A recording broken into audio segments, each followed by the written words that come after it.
Next आइए torque, है ना। जैसे इलेक्ट्रिक डायपोल को यूनिफॉर्म इलेक्ट्रिक फील्ड में प्लेस करते थे तो टॉर्क इक्वल टू क्या होता था, पी क्रॉस ई। थोड़ा सा तो इसके बारे में प्रीवियस क्लास में भी आई थिंक एक्सप्लेन किया था आपको, प्रीवियस क्लास में। ठीक है, उसी पे है ये। जब मैग्नेटिक डायपोल मोमेंट को या मैग्नेटिक मोमेंट को यूनिफॉर्म मैग्नेटिक फील्ड में प्लेस करते हैं तो एकदम सेम बिहेवियर होता है जैसा यहाँ पे होता है। ठीक है ना, कुछ कुछ पॉइंट बताया भी था कि जब डायपोल को आप इलेक्ट्रिक डायपोल को यूनिफॉर्म इलेक्ट्रिक फील्ड में प्लेस करते हो तो उस पे एफ नेट 0 होता है। एंड वो डायपोल जो रोटेट करता है वो independent of axis of rotation होता है। मतलब डायपोल जब रोटेट करता है तो उसमें जो टॉर्क की वैल्यू कैलकुलेट करते हो, M torque equal to P cross C जो लिखते हैं वो independent of axis of rotation होता है ना। आप किसी भी एक्सिस के अबाउट उसको टॉर्क को कैलकुलेट करो, you will get the same value. तो सिमिलर वे में यहाँ पे भी वही है, हर चीज वहाँ और यहाँ का सेम है। अगर वहाँ पे चीजें आप अच्छे से समझे होगे आपके कोचिंग में तो यहाँ पे भी समझ में आएंगे। ठीक है, तो खैर वो मैं पढ़ाता आपको तो यहाँ पे ऊपर बता के निकल जाता, तो पढ़ाया नहीं हो तो यहाँ पे मैं डिटेल में पढ़ा दूंगा आपको। ओके, अगर इलेक्ट्रिक फील्ड वाला चैप्टर तो मैंने पढ़ाया नहीं आपको, तो इसको डिटेल में मैं आपको बता देता हूँ, है ना। लिख लीजिए, torque on current carrying loop in uniform magnetic field. Torque होना करंट कैरिंग लूप मतलब वही मैग्नेटिक डायपोल मोमेंट ही हुआ। ठीक है, देखो इसको अदर वाले पीडीएफ में चलते हैं।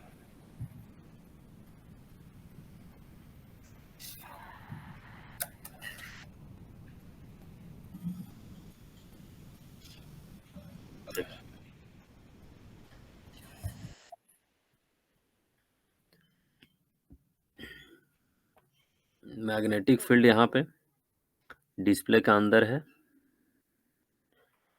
बी नॉट माइनस के कैप। ठीक है,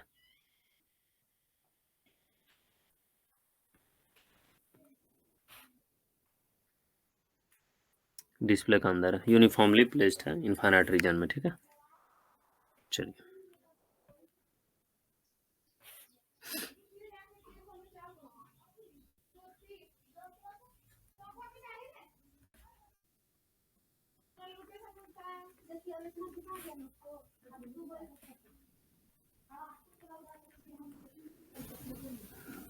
ठीक है।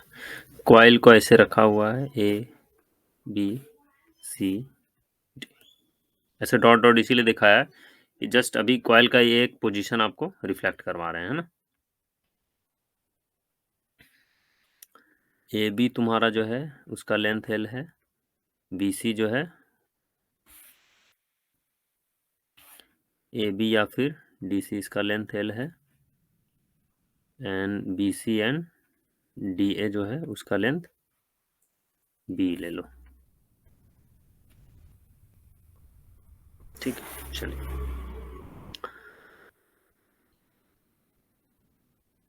डिस्प्ले का अंदर मैग्नेटिक फील्ड है। ठीक है, अब इसमें करंट मैं फ्लो कर रहा हूँ, ये कॉइल पूरा बना हुआ है। ठीक है, इसमें करंट ऐसे फ्लो कर दिया, करंट ऐसे फ्लो किया।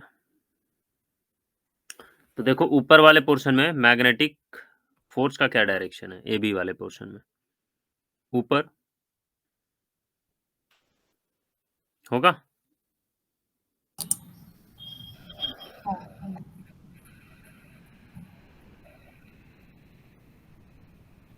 आई एल बी नॉट।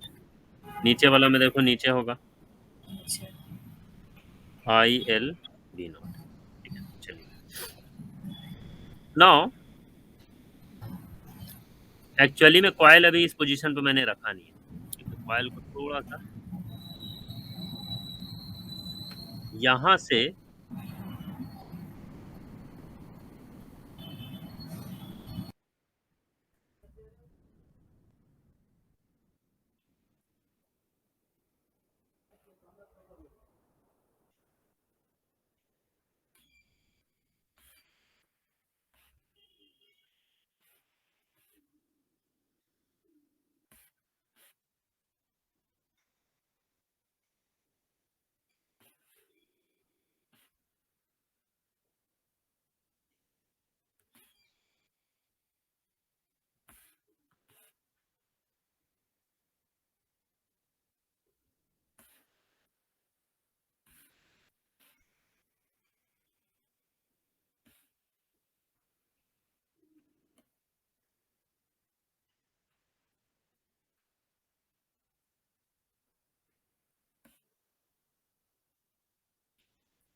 देखो, कॉइल जो है इनिशियल पोजीशन अगर कॉइल का देखो आप, ठीक है? जो ब्लू वाला पोर्शन आपको दिखाया है, तो वहाँ पे नेट फ़ोर्स तो कॉइल पे 0 ही होगा। ज़ीरो। वहाँ पे नहीं, कहीं पे भी नेट फ़ोर्स 0 होगा क्योंकि डाय अगर आप कॉइल को क्लोज़्ड कॉइल को यूनिफ़ॉर्म मैग्नेटिक फ़ील्ड में प्लेस करते हो, तो फिर उसमें नेट फ़ोर्स 0 होता है। वो ऑलरेडी आपको बताया हुआ है ना? हाँ। ये कंडीशन बताया हुआ है। चलिए,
चलो ठीक है, ठीक है।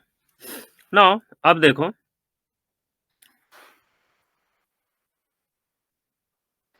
ये कॉइल आप देखिए, ठीक है? जो कॉइल को थोड़ा-सा मैंने इनिशियल जो ब्लू वाला पोर्शन कॉइल का लिया है, जिसका एरिया वेक्टर अगर देखो और मैग्नेटिक फील्ड के बीच का एंगल देखो, तो दोनों क्या पैरेलल ही है। इनिशियल जो ब्लू वाला है देखो, एकदम ब्लू वाला सीधा रखा है। डिस्प्ले का अंदर कॉइल है, coil sorry magnetic field display का अंदर चल रहा है एंड जो कॉइल रखा है वो एक्स वाई प्लेन में रखा है। एकदम नॉर्मल सिंपल, ठीक है? तो एरिया वेक्टर ऑफ जो ब्लू वाला कॉइल है एंड मैग्नेटिक फील्ड है, उनके बीच का एंगल क्या है? मतलब they are basically parallel, 0 degree या फिर 180 डिग्री ऐसा ले सकते हो, ठीक है? चलिए, तो वहाँ से मैंने कॉइल को बेसिकली ये एंगल पे ओरिजिनली यहाँ पे प्लेस किया है, ठीक है? थीटा एंगल पे। जो ब्लू वाला लिया था, अज़्यूम किया था, वहाँ से थीटा एंगल पे प्लेस किया है। तो उस एट दैट पोज़ीशन ऑल्सो आप देखो फ़ोर्स का डायरेक्शन किधर है? ये वाले कॉइल पे देखो, AB वाले पे, A, B, C, D, ठीक है? इसको डैश नाम दो, इसको डैश नाम दे दो, ठीक है? चलिए, तो अपना रहेगा कि वहाँ ओरिजिनल कॉइल वहीं पे प्लेस्ड है। तो आप देखो इस पे फ़ोर्स का डायरेक्शन अभी भी तो ऊपर ही लग रहा है ना? करिए। हाँ। ILB। ऊपर वाले कॉइल पे फोर्स का डायरेक्शन में कोई भी चेंजिंग नहीं है, और इस पे देखो अपना पहले जैसे था वैसे ILB नॉट वही लग रहा है, ठीक है। लेकिन BC साइड वाले पे और AD साइड वाले पे अगर फोर्स का डायरेक्शन देखा जाए तो इनिशियली अलग था और अभी अलग है। इनिशियली अगर आप देखोगे एट ब्लू वाले कॉइल पे, तो that will be equal to ILIB naught, IBB। और इस पे भी तुम्हारा IBB नॉट होगा, IBB नॉट होगा। लेकिन ब्लैक वाला कॉइल पे देखो, वो वाला फोर्स का डायरेक्शन चेंज हो जाएगा, फोर्स की वैल्यू कुछ ना कुछ चेंज होगी। ये ब्लैक वाले पे अगर देखोगे तो एट दैट पोजीशन पे मान लो यहाँ पे एफ डैश कुछ होगा, लेकिन ये भी एफ डैश होगा, तो दे will cancel out each other, F dash will cancel out each other, ठीक है। समझ में आई बात? ये ब्लू वाला मैं फिलहाल मिटा दे रहा हूँ, ऐसे कंफ्यूजन के लिए रहेगा। तो एफ डैश की वैल्यू होगी, but they will cancel out each other, इसलिए नेट फोर्स अभी भी जीरो है ना। तो F net is equal to zero, है ना, as coil is placed in, coil is in uniform magnetic field, ठीक है। एंड एफ डैश तो खैर कैंसिल आउट करेगा, ये कैंसिल आउट करेगा, and ILB and ILB they will also cancel out each other, ठीक है। तो वहां से भी वही कहानी बनेगी। चलिए, तो देखो, अच्छा मैं इसको भी कर ही देता हूँ डोनट, है ना, यहाँ पे IBB नॉट हो जाएगा, ये IBB नॉट हो जाएगा ना। तो एफ नेट जीरो है तो कॉइल तो ट्रांसलेशन मोशन नहीं करेगा, ठीक है। बट क्या टॉर्क नेट जीरो है, वो देखना होगा।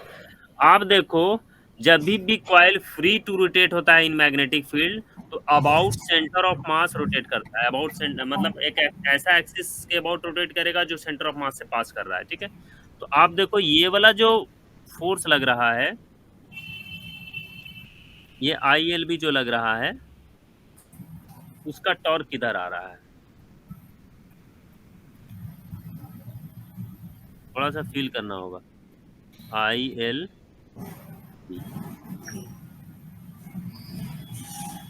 ILB नॉट, इसका टॉर्क किधर लग रहा होगा,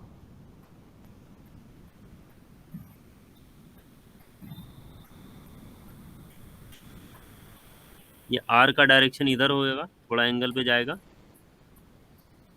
ये R का डायरेक्शन इधर होगा, एंड फोर्स का डायरेक्शन ऊपर होगा।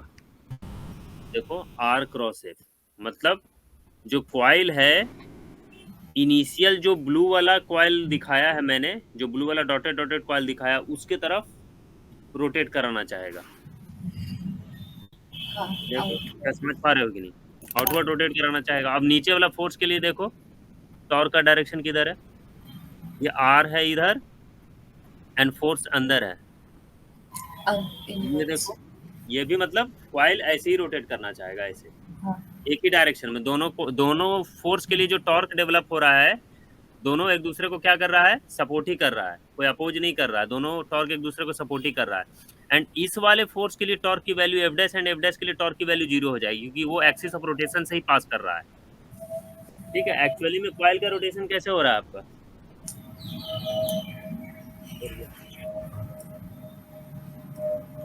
आगे पीछे। कॉइल अगर ऐसे रखा हुआ है, इनिशियली ऐसे रखा हुआ है, ठीक है, एक्सवाई प्लेन में, और फिर मैंने थोड़ा सा एंगल पे टिल्ट किया, तो वो ऐसे रोटेट करना चाहेगा, ऐसे, ठीक है, ऐसे, ऐसे, देखो वही आ रहा है। एंड इस डायरेक्शन वाला फोर्स जो है, इस डायरेक्शन वाला फोर्स एंड इस डायरेक्शन वाला फोर्स टॉर्क के लिए काउंट नहीं हो रहा है। क्यों? क्योंकि जो फोर्स एक्सिस ऑफ रोटेशन से पास कर जाए, वो टॉर्क डेवलप नहीं करता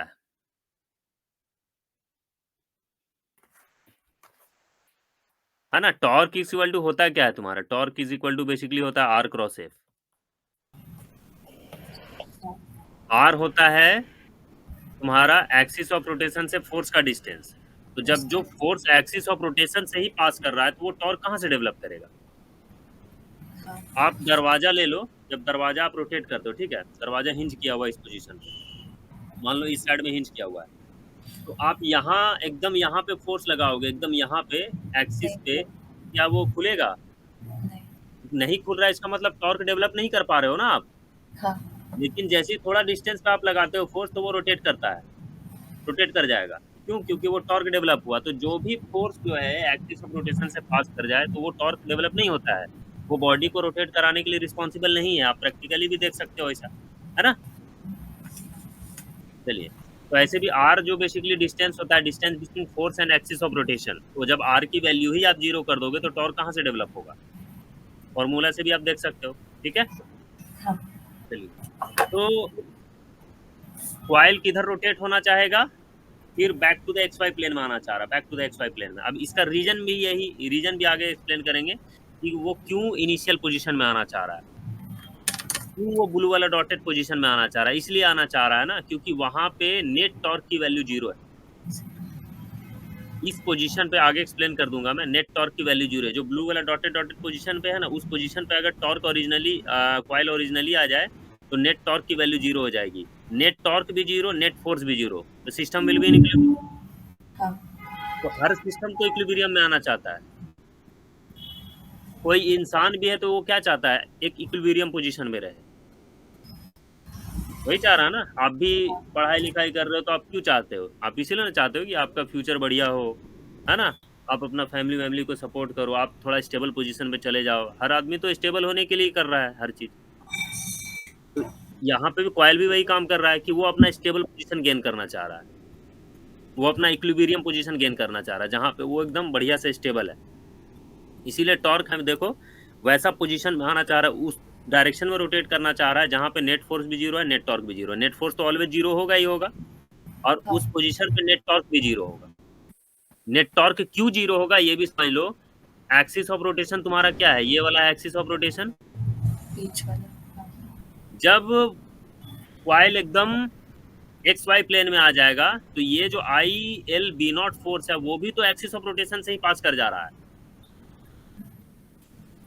एकदम एक्सिस ऑफ रोटेशन से सीधे हो जा रहा है। देखो ये था एक्सिस ऑफ रोटेशन, आपने ये लगा के रखा था, अब फोर्स इधर से लगा दिया, ये रोटेट करेगा क्या? अब दरवाजा आप ऐसे रखे हो, ऐसे रखे हो, और मान लो आप इधर से फोर्स लगा रहे हो, इसी डायरेक्शन से फोर्स लगा रहे हो, रोटेट करेगा क्या कभी?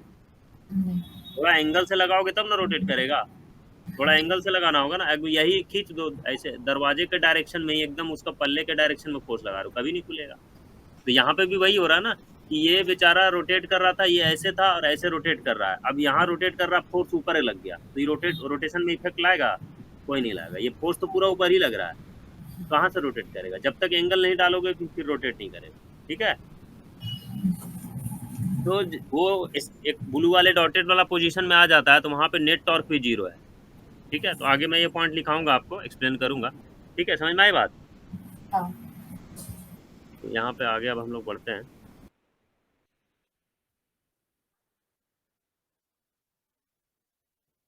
इसको आप अच्छे से लिख लीजिएगा, है ना?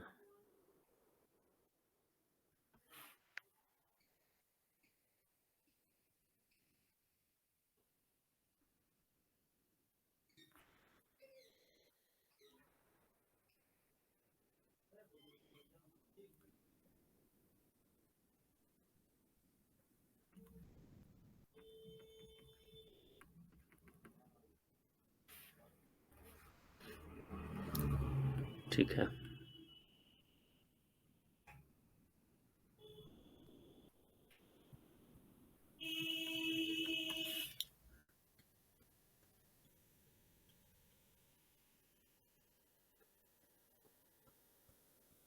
एक second.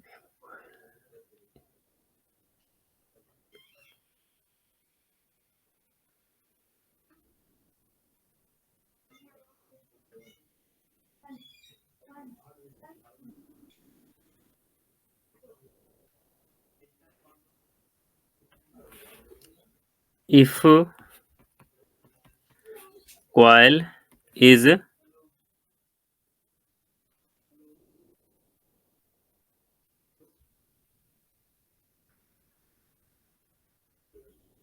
at an angle theta from position where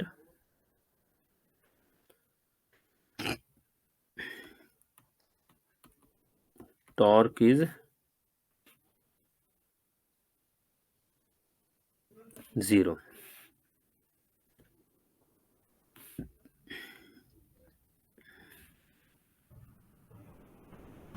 Coil is at an angle from position where torque is 0. तो टॉर्क नेट का वैल्यू आप क्या लिखोगे? एक तो टॉर्क आएगा ILB के कारण, ठीक है। आप देखो आर का डायरेक्शन किधर है, आर एंड इसके बीच का डायरेक्शन, फोर्स के बीच का डायरेक्शन अभी भी ये थीटा ही है। ये वाला भी एंगल आप देखोगे दैट इज थीटा, ठीक है। एंड दोनों सेम डायरेक्शन में रोटेट कराना चाह रहा है, तो क्या लिखोगे? आर क्रॉस एफ, आर की वैल्यू क्या हो जाएगी? E/2, E/2 हुआ ना, हाँ, बीच। मैंने टोटल लेंथ भी लिया है ना, तो हाफ हाँ, ही से है ना। E/2 I I L B naught sine theta plus D/2 IL B naught sine theta, दोनों टॉर्क क्या हो रहा है? सपोर्ट ही कर रहा है मोशन में, इसीलिए नॉर्मल हो जाएगा। IL B naught sine theta, ये हो जाएगा टॉर्क नेट की वैल्यू, ठीक है। Now B naught sine theta, ILB है क्या? ILB तो वही मैग्नेटिक मोमेंट हो गया ना, M into B naught sine theta. L area vector हो गया ना, L इंटू बे एरिया हो गया ना। L into B. हाँ, तो टॉर्क नेट की जो वैल्यू हो गई, हम लोग लिख सकते हैं M क्रॉस B, बी। ठीक है। ये हो गया। कुछ कुछ पॉइंट यहाँ पे लिख लेते हैं हम लोग, है ना। इम्पोर्टेंट पॉइंट्स क्या है तुम्हारा? जो टॉर्क जो है independent of axis of rotation है, और तुम्हारा इलेक्ट्रोस्टैटिक में भी यही होता था। Torque due to B is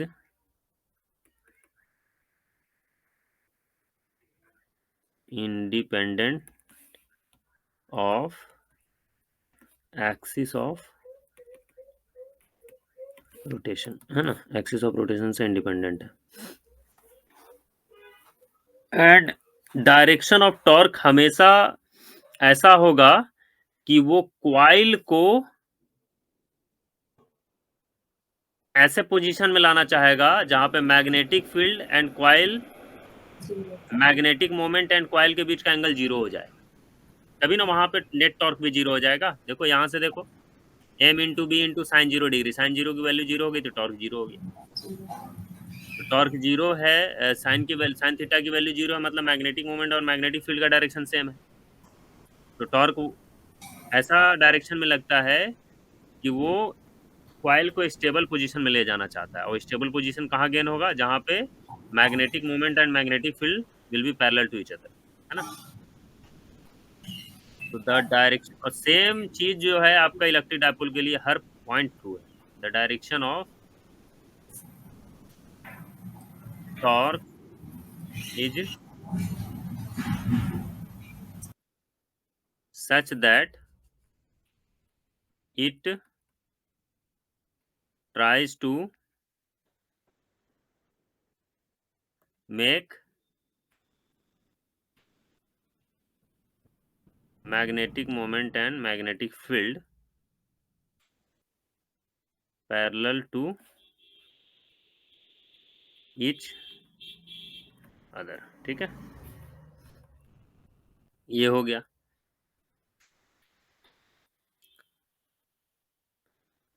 and third point, अगर डायपोल फ्री टू रोटेट हो तो वो हमेशा ऐसे एक्सिस के अबाउट रोटेट करेगा जो सेंटर ऑफ मास से पास करता है ना। And net force on the dipole, net force on dipole always 0 होता है।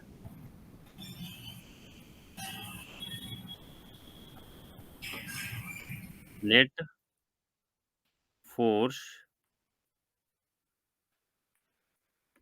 on the loop is 0. So if loop is free to rotate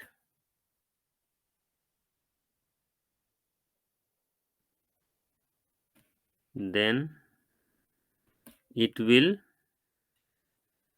then it starts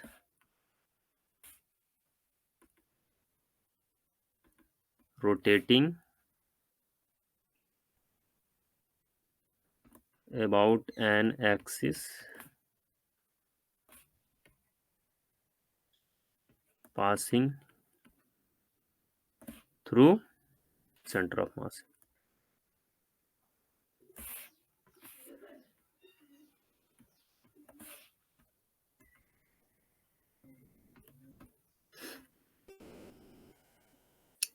note down कर लो.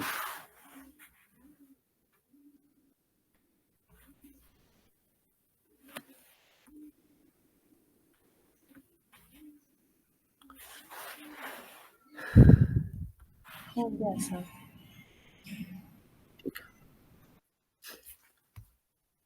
Next आपको याद होगा potential energy. Potential energy of electric dipole क्या होता था?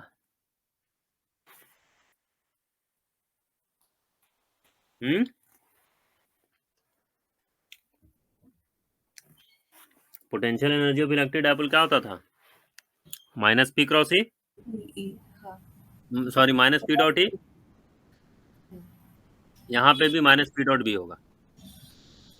Proof कर लेते हैं हम लोग. ठीक है, नेक्स्ट टॉपिक लिखो. Potential energy of dipole in uniform magnetic field. ठीक है, देखिए मैग्नेटिक फील्ड को आप ऐसे ले लो इस डायरेक्शन में.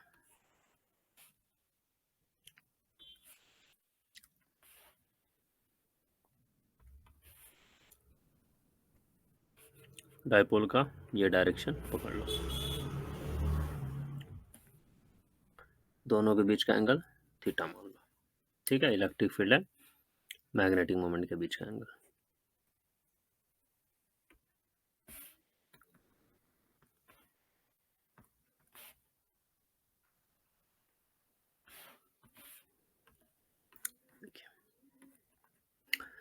तो डायपोल जो है यूनिफॉर्म मैग्नेटिक फील्ड में क्या होता है? Independent of axis of rotation होता है. हाँ. तो टॉर्क इज इक्वल टू हम लोग क्या लिख सकते हैं? M cross B. तो torque will is equal to M into B into sine theta.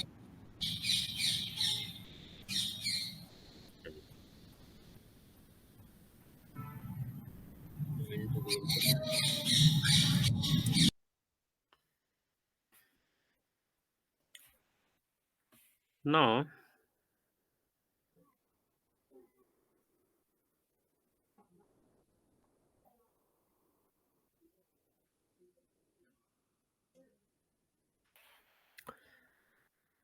इस डायपोल का रोटेट करने का टेंडेंसी किधर है?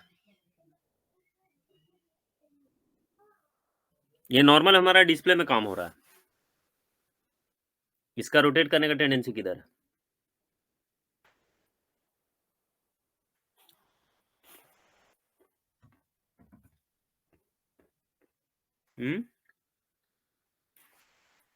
बताइए.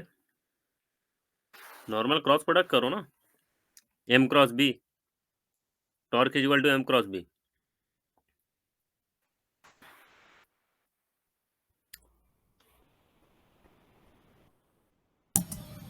डाउनवर्ड्स. डाउनवर्ड है ना. हाँ. तो डायपोल जो है डाउनवर्ड डायरेक्शन में रोटेट करना चाहेगा. ठीक है, चलिए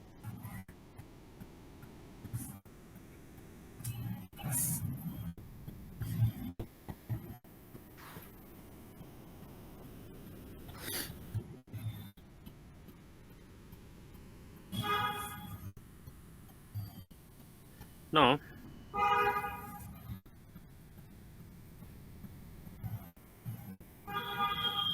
जब रोटेशन होता है तो वर्क डन क्या होता है? Torque D theta. थीटा। हाँ। ठीक है, चलिए। हम्म,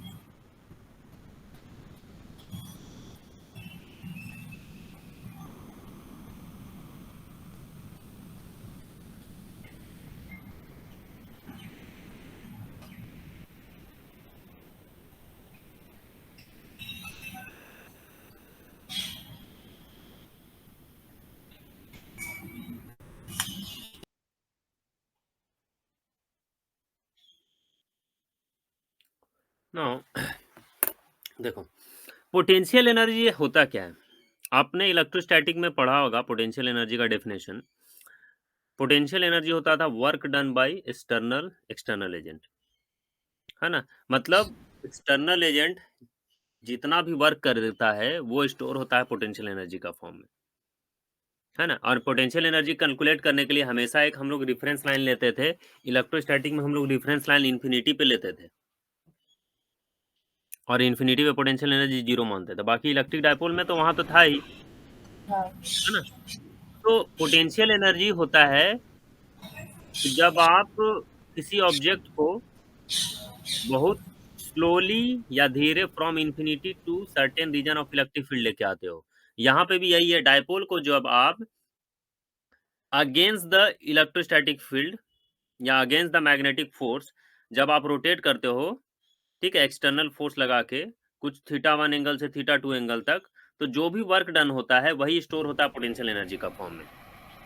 ठीक है, तो आप देखो ड्यू टू मैग्नेटिक फोर्स जो डायपोल का रोटेट करने का टेंडेंसी किधर है? डाउनवर्ड डायरेक्शन में। डाउनवर्ड्स। लेकिन अगर हमको क्या निकालना है? Work done by external agent, तो हम लोग इस डायपोल को रोटेट करना चाह रहे हैं अगेंस्ट द मैग्नेटिक फोर्स, ऊपर ऊपर, ऑपोजिट।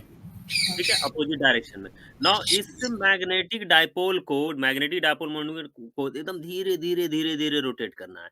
मतलब जितना मैग्नेटिक फोर्स लग रहा है उतना ही एक्सटर्नल फोर्स अप्लाई कर रहे हैं, नहीं तो वो फिर तेजी से रोटेट हो जाएगा। ये होता था ना कि इन्फिनिटी से certain region of electric field एकदम धीरे धीरे धीरे धीरे धीरे लाना होता था। क्यों धीरे इसलिए लाना होता है? क्योंकि काइनेटिक एनर्जी का फॉर्म में हम कोई भी एनर्जी वेस्ट नहीं करना चाहते हैं। जो भी एनर्जी होगा वो पोटेंशियल एनर्जी का फॉर्म में स्टोर होना चाहिए। वेस्ट हो जाएगा तो फिर तो हम लोग का पोटेंशियल एनर्जी नहीं निकल पाएगा ना करेक्ट वे में। हाँ। एनर्जी काइनेटिक एनर्जी को चला गया तो फिर पोटेंशियल एनर्जी कैसे कैलकुलेट कर पाएंगे, है ना? इसलिए धीरे धीरे धीरे लाना होता है उसको, स्लोली स्लोली। तो जितना मैग्नेटिक फोर्स है उतना ही एक्सटर्नल फोर्स अप्लाई करके इसको against the magnetic force rotate करना होता है, एफ एक्सटर्नल इधर लगा के। ठीक है, तो जब आप उधर लगा के रोटेट करोगे तो work done by external agent कितना हो जाएगा? Torque D theta. हाँ। Now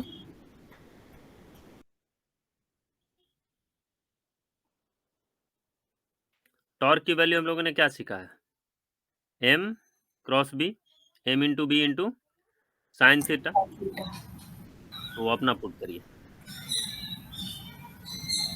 M into B into sine theta into D theta. देखो टॉर्क हम लोग यहाँ पे पॉजिटिव ले रहे हैं, नेगेटिव नहीं ले रहे हैं। टॉर्क इसलिए पॉजिटिव ले रहे हैं क्योंकि डायपोल भी रोटेट इधर कर रहा है एंड एफ एक्सटर्नल भी इधर ही लगा रहे हैं हम लोग। दोनों थीटा का डायरेक्शन एंड टॉर्क का डायरेक्शन सेम है ना? एक्चुअली वर्क डन क्या होता है? Torque D theta, torque dot D theta, F dot D R, जैसे टॉर्क डॉट डी आर। दिया। दोनों के बीच दोनों सेम ही डायरेक्शन में चल रहा है, इसलिए M B sine theta. Okay, हाँ। चलिए, तो ये हो गया हम लोग का। नाउ अब इसको कहाँ से कहाँ रोटेट करना है? थीटा वन से थीटा टू, कुछ एंगल से कुछ एंगल रोटेट करेंगे तो work done by external agent क्या हो जाएगा? साइन थीटा का इंटीग्रेशन क्या होता है? Minus cos theta. Minus cos. इसको इंटीग्रेट करो थीटा वन से थीटा टू, ठीक है, माइनस साइन को आप बाहर ले लीजिए, माइनस एम बी, तो that will be equal to cos theta two minus cos theta one, है ना? तो ये हो गया तुम्हारा work done by external agent. Work done by external agent का बढ़िया फॉर्मूला आपको सिखाया थे, कितना होता है? U final minus U initial, work done by external agent. तो U final minus U initial is equal to minus M B cos theta two minus cos theta one. तो रेफरेंस लाइन लेना होगा ना पोटेंशियल एनर्जी कैलकुलेट करने के लिए हमेशा, है ना, है ना। Theta one is equal to 90 degree, if theta one is equal to 90 degree, इसी को हम लोग रेफरेंस पॉइंट लेते हैं। एक्चुअली क्या है ना कि आपको सिस्टम में कभी भी किसी पॉइंट का पोटेंशियल एनर्जी फाइंड आउट करना है तो एक रेफरेंस लाइन लेना मस्ट है। चाहे आप ग्रेविटेशनल पोटेंशियल एनर्जी कैलकुलेट कर रहे थे 11th में, तो एक रेफरेंस लाइन लेके कैलकुलेट करना होता था। चाहे आप इलेक्ट्रोस्टैटिक पोटेंशियल एनर्जी कैलकुलेट करें तो इन्फिनिटी पे रेफरेंस लाइन लेना होता था। चाहे इलेक्ट्रिक डायपोल मोमेंट कैलकुलेट कर रहे थे, इलेक्ट्रिक पोटेंशियल एनर्जी कैलकुलेट कर रहे थे, तो वहां पे भी 90 डिग्री एंगल पे आपको रेफरेंस लाइन लेना होता है। तो जब भी पोटेंशियल एनर्जी जो होता है वो change in potential energy define होता है। देखिए, चेंज इन पोटेंशियल एनर्जी आप कैलकुलेट कर सकते हो। आपको बोला जाए खाली यू फाइनल और यू इनिशियल कैलकुलेट करिए, तो वो कैलकुलेट करना पॉसिबल नहीं है। आपको एक रेफरेंस लाइन लेना होगा एंड वहां का पोटेंशियल एनर्जी जीरो लेना होगा, उसी के रिस्पेक्ट में आपको लेके करना होता है ना। तो change in potential energy define होता है, but potential energy of the system define नहीं होता है, वो रेफरेंस लाइन के रिस्पेक्ट में डिफाइन होता है, ठीक है। तो if theta one is equal to 90 degree, इसीलिए यू इनिशियल की वैल्यू क्या हो जाएगी, जीरो हो जाएगी। तो U final is equal to क्या लिखोगे, minus M into B into cos theta two. तो इसको यू लिख दीजिए, minus M into B into cos theta, है ना। तो पोटेंशियल एनर्जी का वैल्यू क्या होगा, माइनस एम डॉट बी, ठीक है। और हमेशा ये ध्यान रखिएगा कि इसमें जो इलेक्ट्रिक जो मैग्नेटिक फील्ड का डायरेक्शन किधर है, राइट साइड है ना। मैग्नेटिक फील्ड का डायरेक्शन राइट साइड है। And right. इनिशियल में मैग्नेटिक मोमेंट का डायरेक्शन ये है। परपेंडिकुलर। इनिशियल में मैग्नेटिक मोमेंट का डायरेक्शन क्या है, परपेंडिकुलर, ठीक है। अब यहाँ से आप जो थीटा एंगल रोटेट करोगे, ये हुआ नेक्स्ट, ये थीटा एंगल हम लोग ले रहे हैं एक्चुअली, ये वाला थीटा एंगल 90 डिग्री के बाद जो भी एंगल आप रोटेशन लोगे और बोला जाए इस पर्टिकुलर पॉइंट पे पोटेंशियल एनर्जी कैलकुलेट करें डायपोल मोमेंट का, तो फिर आप ऐसे लोगे u is equal to minus M dot B. तो इनिशियल परपेंडिकुलर होना चाहिए, फिर उसके बाद जो भी रोटेशन आप लोगे तो फिर पोटेंशियल एनर्जी कैलकुलेट होगा। वो अंडरस्टूड होता है, पोटेंशियल एनर्जी के लिए वो अंडरस्टूड है कि इनिशियली वो परपेंडिकुलर ही था डिफरेंस लाइन पे, फिर उसके बाद जो भी एंगल आप रोटेशन किया है मैग्नेटिक फील्ड के रिस्पेक्ट में जो भी एंगल लीजिए उसके हिसाब से पोटेंशियल एनर्जी कैलकुलेट करना होगा, ठीक है। हाँ सर। लिख लीजिए।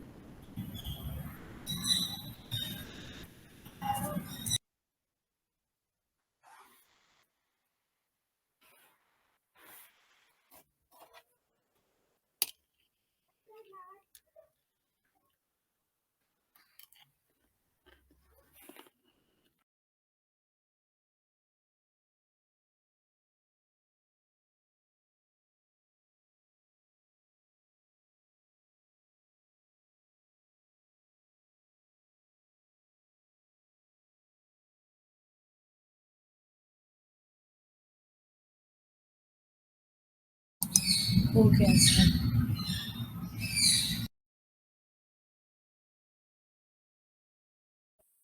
ठीक है,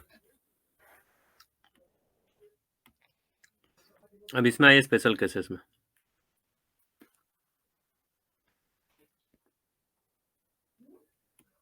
स्पेशल केस पहला देखो, position of stable equilibrium.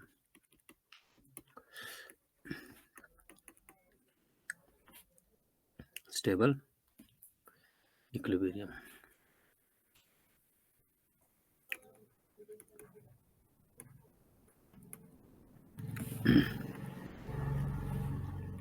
U की वैल्यू क्या लिखो, minus M B sine theta, ठीक है। तो थीटा का वैल्यू अगर 0 डिग्री ले लो आप, ठीक है, तो पोटेंशियल एनर्जी यहाँ पे क्या हो जाएगा, जीरो। 0 होगा।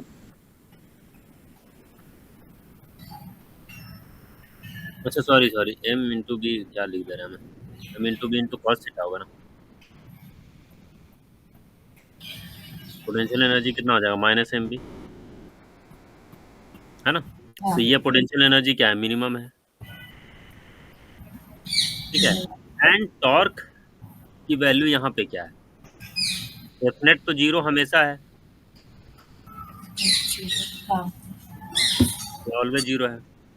एंड टॉर्क नेट भी अगर यहाँ पे देखो, M into B into sine 0 degree, torque net भी जीरो है। तो ये तो कंफर्म है कि डायपोल इक्विलिब्रियम में है, डायपोल इक्विलिब्रियम में हाँ। है ना, as F net and torque net is zero. Zero. हाँ। तो डायपोल इज इन इक्विलिब्रियम, है ना, and potential energy is minimum, and potential energy यहाँ पे क्या है, minimum. Hence dipole is in stable equilibrium, is in stable equilibrium. देखिए physics का लैंग्वेज में जिसके पास एनर्जी कम है वो ज्यादा स्टेबल है, ठीक है। ठीक है, सिंपल सी बात, ज्यादा एनर्जी मतलब वो अनस्टेबल है। लेकिन स्टेबिलिटी आप पहले ये देखो कि इक्विलिब्रियम में है कि नहीं है, वो टॉर्क से एंड एफ नेट से डिसाइड होगा, ठीक है, ये वाला पोर्शन से आपको डिसाइड होगा, ठीक है। सेकंड में आप देखिए, position of zero energy, position of zero energy, ठीक है। तो जब थीटा का वैल्यू 90 डिग्री हो तो पोटेंशियल एनर्जी यहाँ पे क्या हो जाएगा, जीरो हो जाएगा, जीरो। है ना। एंड टॉर्क की वैल्यू यहाँ पे क्या हो जाएगा, एफ नेट तो हमेशा जीरो है, एफ नेट तो जीरो ही होगा, टॉर्क नेट की वैल्यू क्या हो जाएगी,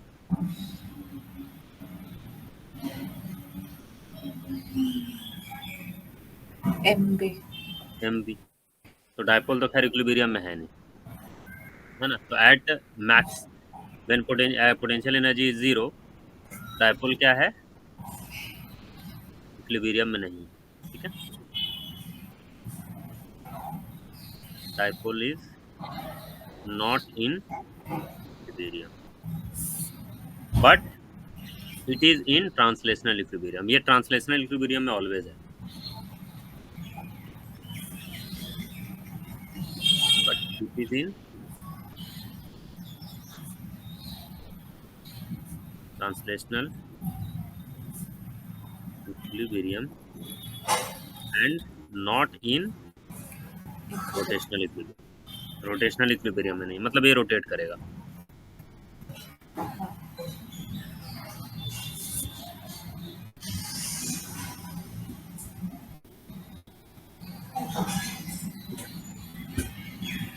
थर्ड वन है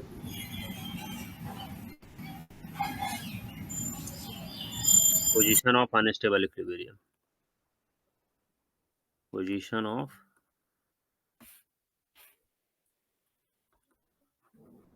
अनस्टेबल इक्विलिब्रियम, ठीक है। तो यहाँ पे देखो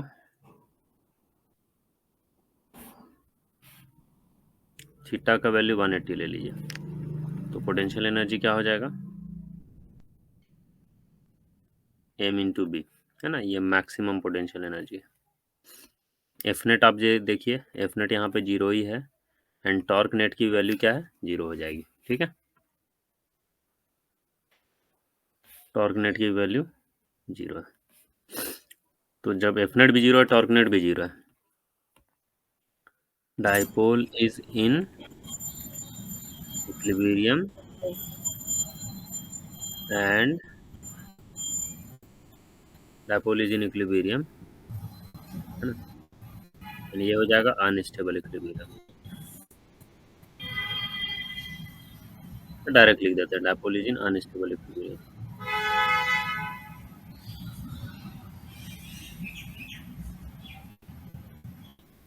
क्योंकि पोटेंशियल एनर्जी क्या है, मैक्सिमम है, ठीक है। हाँ।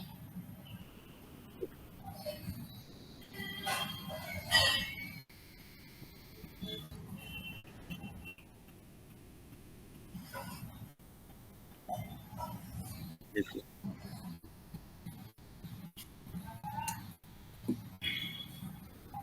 हो गया इसको।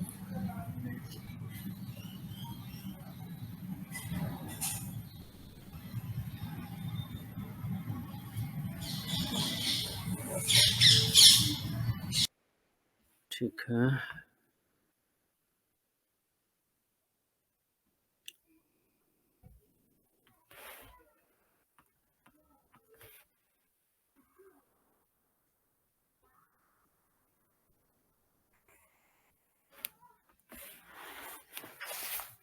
क्वेश्चन लिखो। तीनों में ये भी देखो, बताइए कि स्टेबल में है, अनस्टेबल में है, कौन सा इक्विलिब्रियम में है।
फर्स्ट वाला अनस्टेबल इक्विलिब्रियम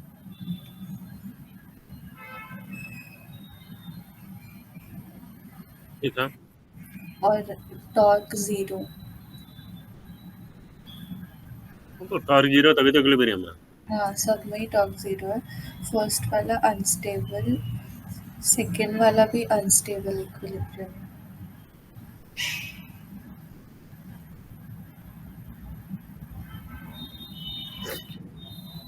और थर्ड वाला स्टेबल। मैग्नेटिक फील्ड किधर लियो ये कहाँ पे? मैग्नेटिक फील्ड का डायरेक्शन क्या लियो? आउटवर्ड्स। तो आउट तो 180 डिग्री एंगल होगा।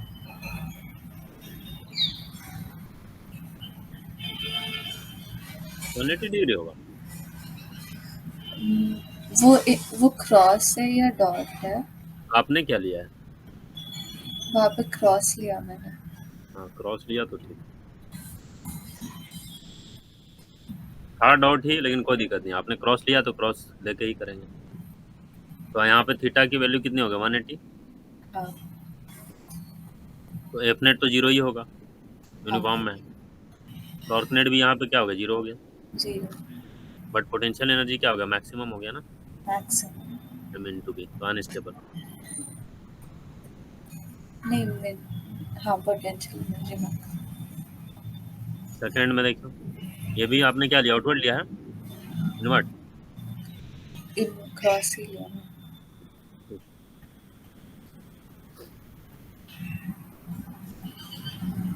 यहाँ पे भी थीटा क्या होगा? 180 हो गया। एफ नेट तुम्हारा जीरो ही होगा। टॉर्क नेट भी क्या हो गया? जीरो हो गया। यू यहाँ पे भी मैक्सिमम है, M into B, unstable. C number find out करिए। Stable equilibrium. मैग्नेटिक फील्ड का डायरेक्शन देख लो जरा।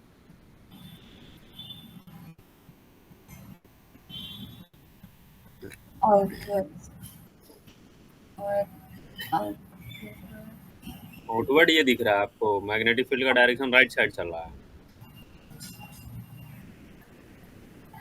मैग्नेटिक फील्ड का डायरेक्शन, हाँ राइट है। राइट चलो।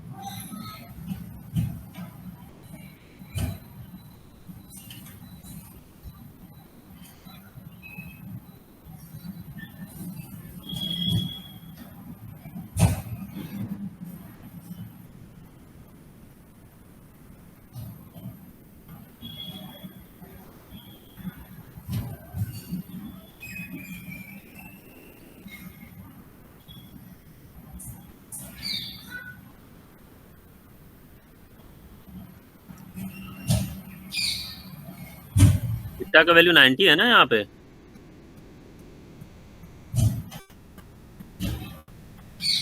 एफ नेट कर तो जीरो होएगा ही होगा, टॉर्क नेट थोड़ी ना जीरो होगा। इक्विलिब्रियम में तो है ही नहीं, पहली बात ये है ना। हाँ। एंड यहाँ पे पोटेंशियल एनर्जी क्या होगा? जीरो होगा, 0। है ना। तो ये इक्विलिब्रियम में नहीं, नॉट इन इक्विलिब्रियम, सिर्फ तुम्हारा ट्रांसलेशनल इक्विलिब्रियम में है। समझ में आई बात? हाँ। नेक्स्ट आइए।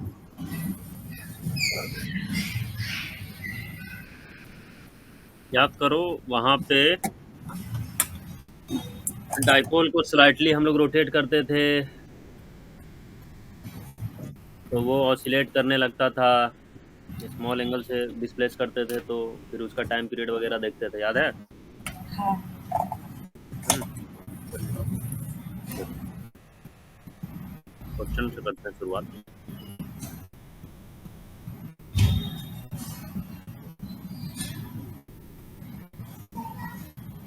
Dipole is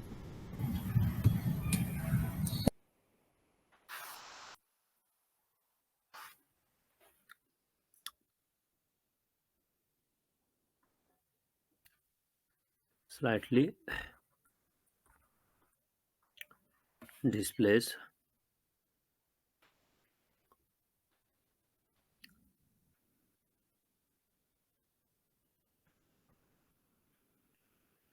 angle theta from the uniform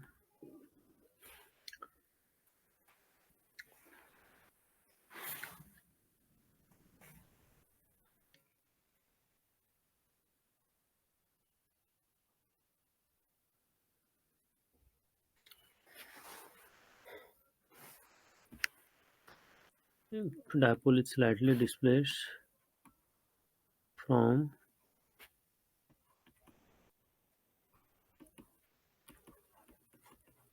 equilibrium position, ठीक है। Find time period of oscillation, try करो तो, अगर याद है आपको तो ट्राई करो।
एंड रिलीज लिख लो यहाँ पे ना, displace from equilibrium position and released,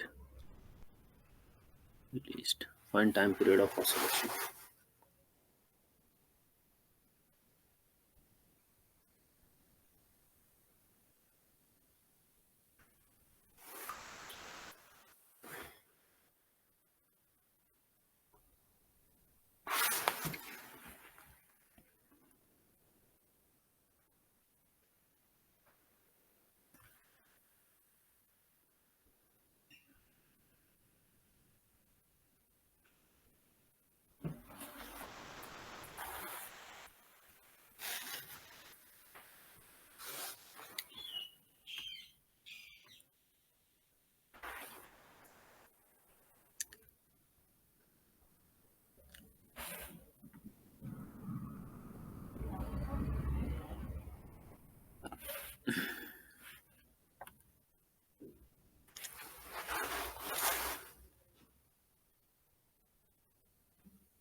uh, 2 pi under root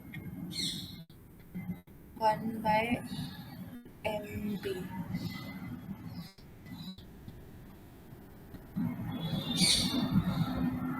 1/mb, 2 pi under root I by mb. I/mb, I m by correct. I तुम्हारा moment of inertia of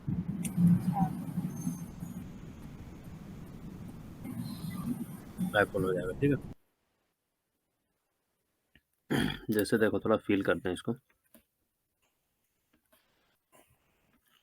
magnetic field right side जा रहा है, ठीक है।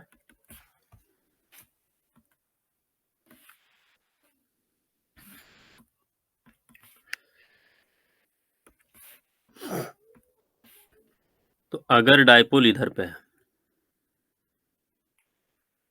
तो ये equilibrium में है, हाँ है ना? इसको स्लाइटली डिस्प्लेस करते हैं फ्रॉम इक्विलिब्रियम पोजीशन से, है ना?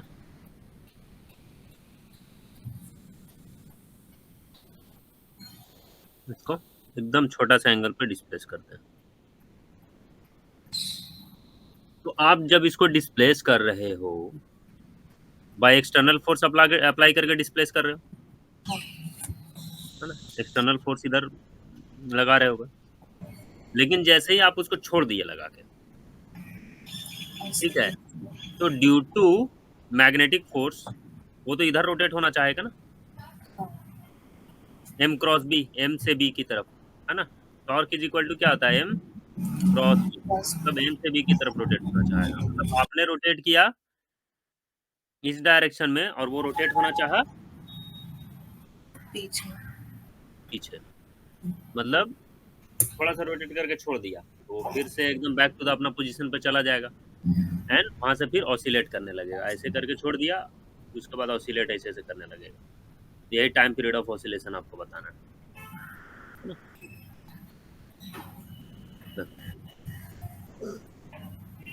तो torque is equal to M into B into sine theta, है ना? तो थीटा क्या है, वेरी स्मॉल, इसलिए sine theta approximately is equal to theta हो जाएगा। तो टॉर्क इज इक्वल टू क्या होगा, एम बी थीटा, है ना? तो टॉर्क इज इक्वल टू क्या होता है, net torque is equal to I into alpha, I drive. I into alpha M B into theta, alpha की वैल्यू क्या हो जाएगी, M B into theta by I, और अल्फा की वैल्यू क्या होती है, omega square into theta, theta theta उड़ गया, ओमेगा की वैल्यू कितनी हो गई, under root M B by I, है ना?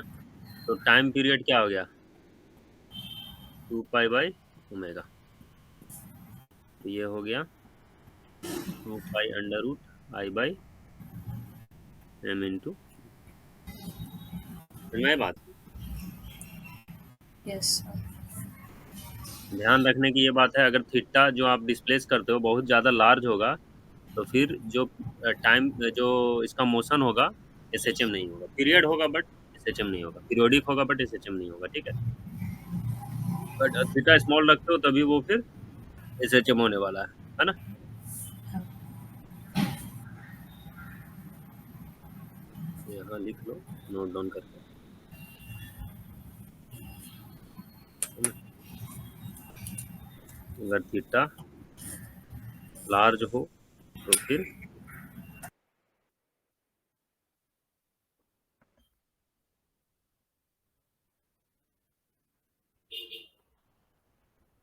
Oscillation but not periodic,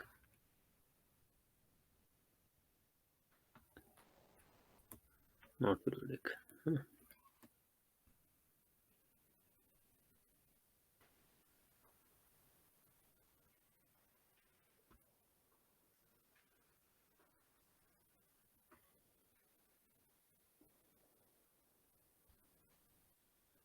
sorry, periodic होगा, ऑसिलेशन होगा, पीरियोडिक होगा बट एस एच एम नहीं होगा।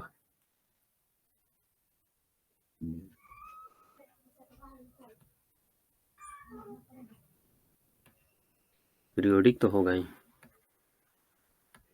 बट नॉट एंगुलर एस, ठीक है,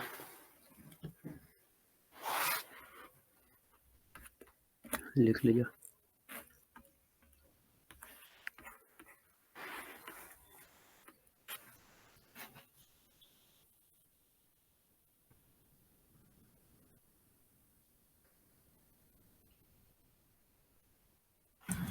हो गया सर। ठीक है,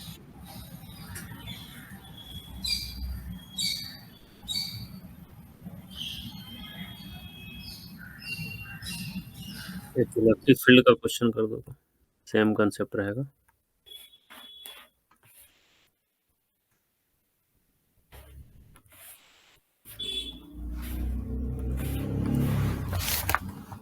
डायपोल का मोमेंट ऑफ इनर्शिया आई ले लेना।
क्या हो रहा है?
हो रहा है?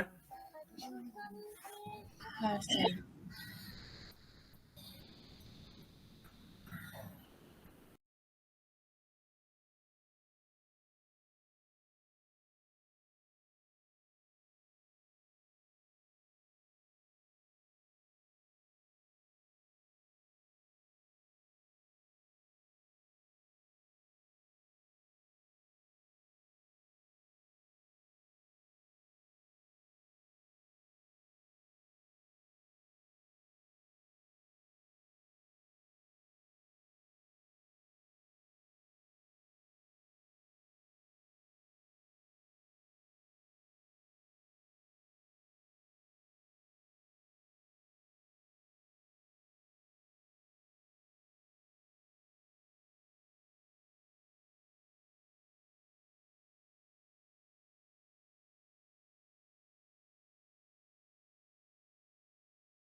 सर इसमें एनर्जी कंजर्वेशन वाला यूज होगा ना? एनर्जी कंजर्व करना होगा। लेकिन एज तो डायपोल तुम्हारा क्या होता है? ट्रांसलेशनल इक्विलिब्रियम में होता है ना? हाँ। तो रोटेशनल काइनेटिक एनर्जी लिखना होगा, हाफ पाई ओमेगा स्क्वायर।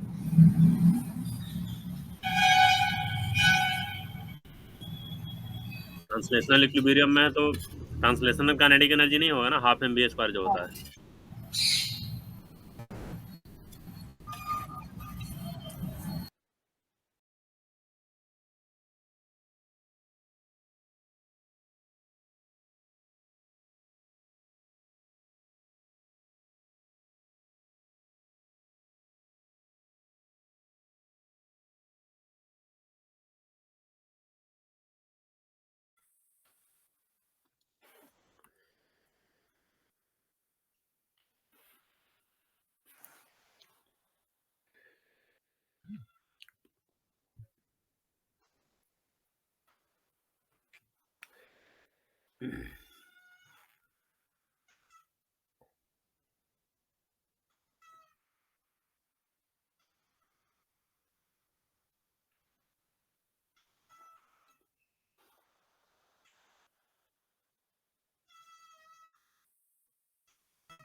चलो बता देते हैं इसको, देखो आप क्या करोगे।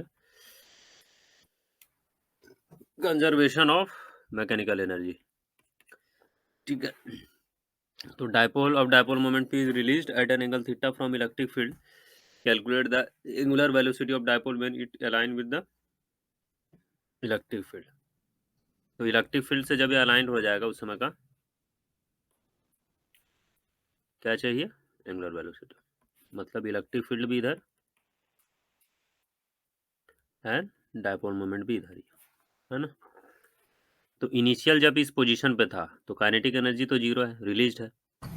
पोटेंशियल एनर्जी क्या है? Max minus P into E into cos theta. Sine, sorry cos 37। कितना हो जाएगा cos 37 की वैल्यू? 4/5। 4/5. यहाँ पे देखो काइनेटिक एनर्जी फाइनल क्या लिखोगे, half I omega square. And potential energy क्या हो जाएगा?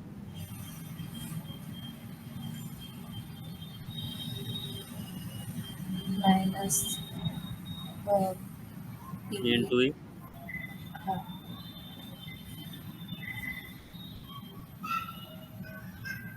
तो कंजर्वेशन ऑफ मैकेनिकल एनर्जी से initial energy is equal to final energy, है ना। Kinetic energy initial plus potential energy initial, kinetic energy final plus potential energy final, है ना। तो 0 minus 4/5 P into E. Kinetic energy final क्या हो जाएगा, half I omega square minus P into ई। तो solve करके यहाँ से ओमेगा नहीं निकल आएगा। हम्म। Uh, Under root 2 PE upon 5I. जो भी आएगा सॉल्व करके वही आंसर होगा। नेक्स्ट बताइए।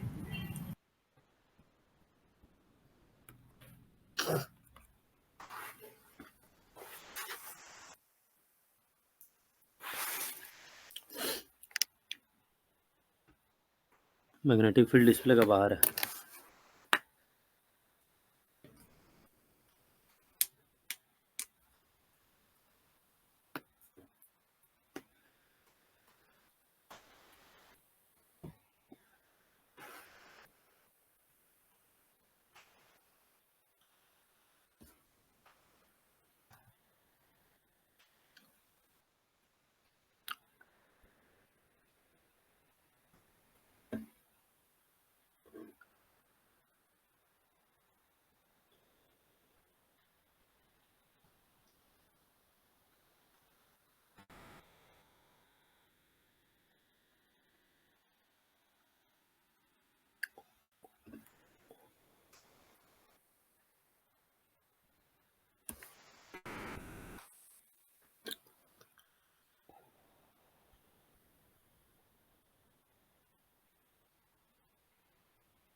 मोमेंट ऑफ इनर्शिया कैलकुलेट कर पाओगे? मैंने तो मोमेंट ऑफ इनर्शिया है, बाकी तो फॉर्मूले लगाना है आपको।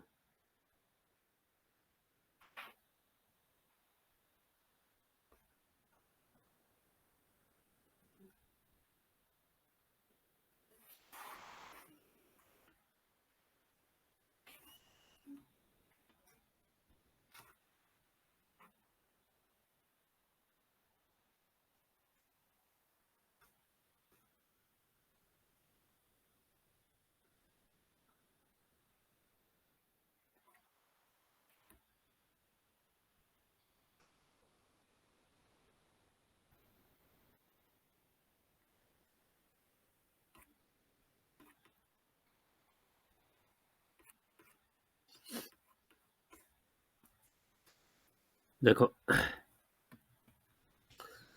ये किसके अबाउट रोटेट करेगा?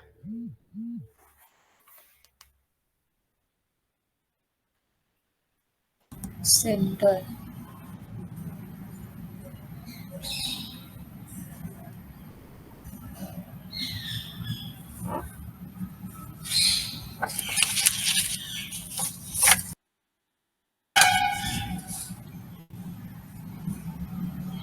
मतलब ऐसे रोटेट करेगा ना?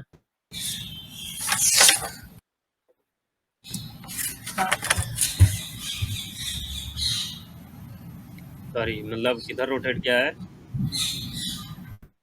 थीटा एंगल से ना?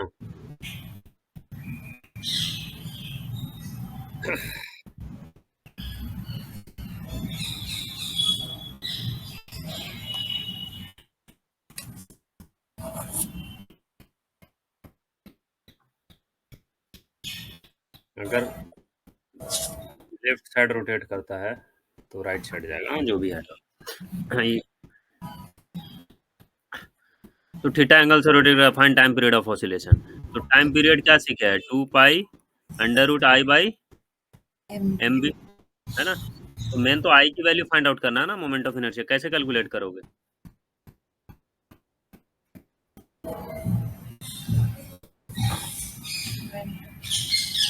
वो हर एक रॉड के इनर्शिया का सम।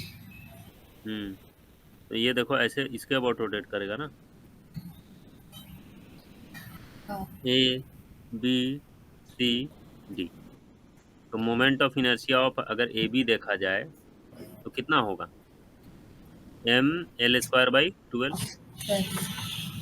Moment of inertia of D C देखा जाए, this is also M L square by 12, है ना? Moment of inertia of A D देखा जाए तो कितना होगा? कितना है? आप देखो, एक्सिस ऑफ रोटेशन से हर है, ये मास डिस्ट्रीब्यूटेड है, लेकिन हर पॉइंट का अगर डिस्टेंस देखो तो एल बाई टू ही है एक्सिस ऑफ रोटेशन से। हर पॉइंट का डिस्टेंस एल बाई टू है। हर पॉइंट का डिस्टेंस एल बाई टू ही है। आप इस वायर के लिए भी देखो एल बाई टू है, इस वायर के लिए भी देखो तो एल बाई टू है। हर पॉइंट का डिस्टेंस एल बाई टू है। कितना होगा? पॉइंट मास की तरह ही हो जाएगा ना, M L square by 4। Similarly I B C की वैल्यू होगी यही, एम एल स्क्वायर बाई 4। आप नहीं तो डायरेक्ट फॉर्मूला लगाओ ना। मान लो कि ये मास डिस्ट्रीब्यूटेड है, ये है ना, एल मास डिस्ट्रीब्यूटेड है, ये इसके अबाउट रोटेट कर रहा है, इसका मास एम है, लेंथ एल है, यही तो। हाँ। आप क्या करोगे? एक छोटा सा पोर्शन कट करोगे, जिसका मास क्या है, डीएम ले लो। ये इस डीएम का मोमेंट ऑफ इनर्शिया कैलकुलेट कर लेते हैं। मान लो ये परपेंडिकुलर डिस्टेंस क्या है, एल बाई टू है। तो मोमेंट ऑफ इनर्शिया क्या लिखते हैं? D I is equal to D M into R का स्क्वायर। आर क्या होता है? परपेंडिकुलर डिस्टेंस होता है, ये लेते हैं ना। और कंटिन्यूअस मास डिस्ट्रीब्यूटेड सिस्टम के लिए, बाकी पॉइंट मास के लिए तो एम आर स्क्वायर लेते हैं। तो ये total moment of inertia DM की वैल्यू क्या हो जाएगी? डीएम ही ले लो। आर स्क्वायर तो कांस्टेंट है एल स्क्वायर, उससे हमको लेना देना है नहीं। एल स्क्वायर बाई 4 तुम्हारा कांस्टेंट है। डीएम को आप इंटीग्रेट करो, मास को कहाँ से कहाँ इंटीग्रेट करोगे? जीरो से एम तक। कितना हो जाएगा? Half is equal I is equal to M L square by 4। हो गया आपका, ये आएगा मोमेंट ऑफ इनर्शिया। तो टोटल मोमेंट ऑफ इनर्शिया देखा जाए तो I A B plus I B C plus I B D plus I A D, ठीक है। कितना हो जाएगा? M L square by M L square by 12 into two plus M L square by 4 into two. कितना हो जाएगा ये? M L square by 6 plus M L square by 2। Calculate करो इसको।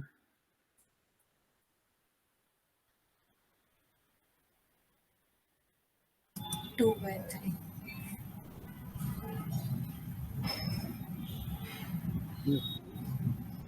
तो टाइम पीरियड क्या हो जाएगा? 2 pi under root 2/3 M L square divided by M B. M की वैल्यू कितनी हो जाएगी? I L square into.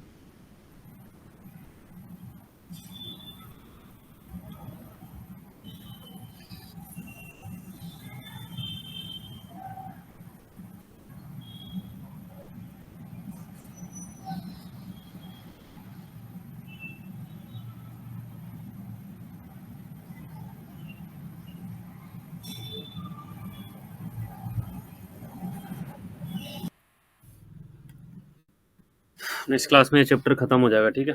और सिर्फ आपका ये बचा हुआ है, मूविंग कॉइल गैल्वेनोमीटर। वो भी थोड़ा सा है, 1 घंटा में खत्म हो जाएगा।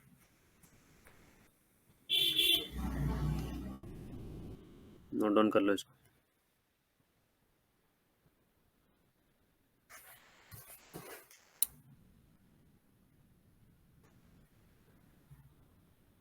अच्युतं केशवं कृष्णदामोदरं अच्युतं केशवं कृष्णदामोदरं रामनारायणं जानकीवल्लभं रामनारायणं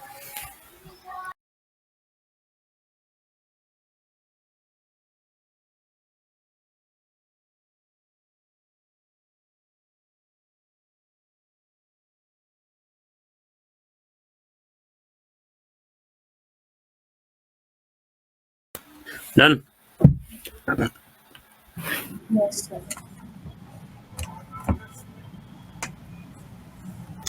नेक्स्ट आ जाइए।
नहीं हुआ ये, नॉर्मल तो है ये वाला। आप देखो, find angular acceleration alpha of ring at given instant as shown in figure. तो एट दैट इंस्टेंट आप नेट टॉर्क की वैल्यू निकालो ना। टॉर्क इज इक्वल टू क्या होता है, एम क्रॉस बी। तो टॉर्क इज इक्वल, एम का डायरेक्शन किधर है, आउटवर्ड है, and outward. Magnetic field I cap है। अगर एम का वेक्टर फॉर्म में देखा जाए तो कितना हो जाएगा, pi R square K cap, ठीक है। है ना। तो एंड मैग्नेटिक फील्ड यहाँ पे कितना है, वी नॉट आई कैप। ठीक है, तो आप क्या लिखोगे, pi R square K cap cross B naught I cap. ठीक है, तो के से आई, के से आई मतलब जे की तरफ गया ना। और की वैल्यू क्या हो गई, पाई आर स्क्वायर और B naught J I. Cap. तो जे कैप कहने का क्या मतलब है, ये कैसा रोटेट करेगा, ये ऐसे रोटेट करेगा, यही ना। हाँ। इधर टॉर्क जाएगा वैसे ही रोटेट करेगा ना वो। हाँ। तो net torque is equal to क्या होता है, आई इंटू अल्फा ठीक। Pi R square B naught. जैसे net force is equal to होता है ना, हाँ। F net is equal to mass into acceleration. जब बॉडी ट्रांसलेशन मोशन करता है तो net force is equal to mass into acceleration होता है। और जब बॉडी रोटेशनल मोशन करता है, ओनली रोटेशन कर रहा होता है, तो वहां पे torque net is equal to I into alpha होता है। बस ध्यान में रखने की ये बात है, आप जिसके अबाउट टॉर्क निकालोगे उसी के अबाउट मोमेंट ऑफ इनर्शिया चाहिए आपको। ठीक है, एंड हम लोग जिसके अबाउट टॉर्क लोगे उसी के अबाउट मोमेंट ऑफ इनर्शिया चाहिए। एंड ये चीज अंडरस्टूड है कि जब डाइपोल जो है मैग्नेटिक यूनिफॉर्म मैग्नेटिक फील्ड के रीजन में मूव करता है तो वो independent of axis of rotation है। मतलब जिसी भी पॉइंट के अबाउट ऑफ टॉर्क कैलकुलेट करो, you will get the same value, है ना। जिस भी पॉइंट के अबाउट, जिस भी एक्सिस ऑफ रोटेशन के अबाउट आप टॉर्क कैलकुलेट करो, you will get the same value. तो उससे कोई मतलब है नहीं, तो आप नेट टॉर्क आई इंटू अल्फा लिख लीजिए। अब देखो ये रिंग जो है किसके अबाउट रोटेट कर रहा है, डायमीटर के अबाउट रोटेट कर रहा है, जो कि इसके सेंटर ऑफ मास से पास कर रहा है। ठीक है, तो इसका मोमेंट ऑफ इनर्शिया कैलकुलेट करोगे, M R square. M R square diameter के अबाउट, वो तो सेंटर ऑफ मास के अबाउट आप बता दिए। ये जो आप बताए ना, ये सेंटर ऑफ मास के अबाउट आपने बताया है। मास एम है, रेडियस आर है, ये रिंग है। तो आई जो होता है that is M R square. लेकिन डायमीटर के about M R square by 2 होता है। वो parallel axis theorem perpendicular axis theorem लगाओगे तो आएगा।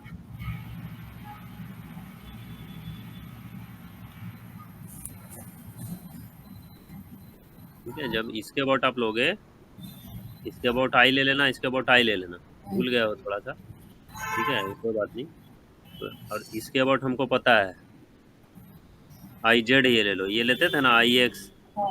आई वाई। हाँ। आई एक्स देखो, आई एक्स और आई वाई का वैल्यू सेम ही है, क्योंकि दोनों एकदम सिमेट्रिकली रोटेट करेगा, वो अबाउट डायमीटर है ना। तो I X plus I Y is equal to I Z, और आई जेड की वैल्यू क्या है, एम आर स्क्वायर, है ना।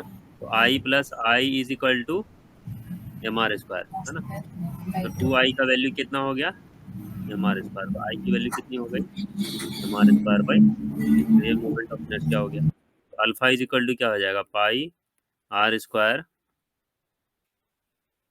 पाई R square B naught by I, है ना। तो pi R square B naught divided by M R square by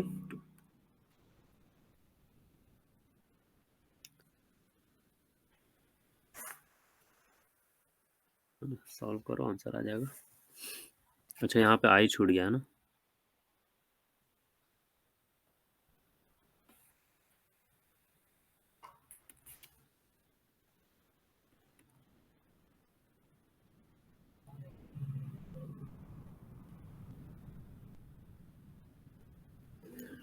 तो ये इसका आंसर है। ठीक है, एक क्वेश्चन आप घर से ले लीजिए, इसको बना के लाइए। नेक्स्ट क्लास आपका मंडे से रहेगा, ओके। नेक्स्ट क्लास में चैप्टर खत्म होगा।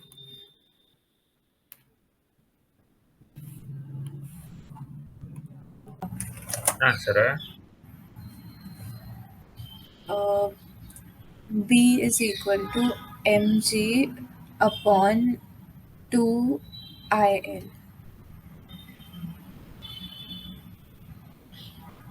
वी मिनिमम की वैल्यू। हाँ। करेक्ट।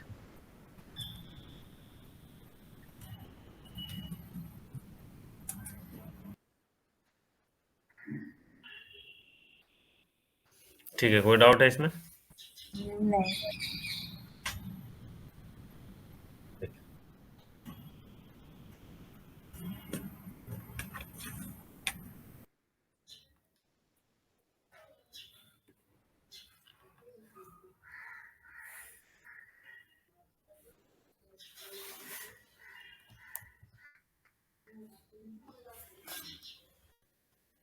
यही सवाल था ना? हाँ सर।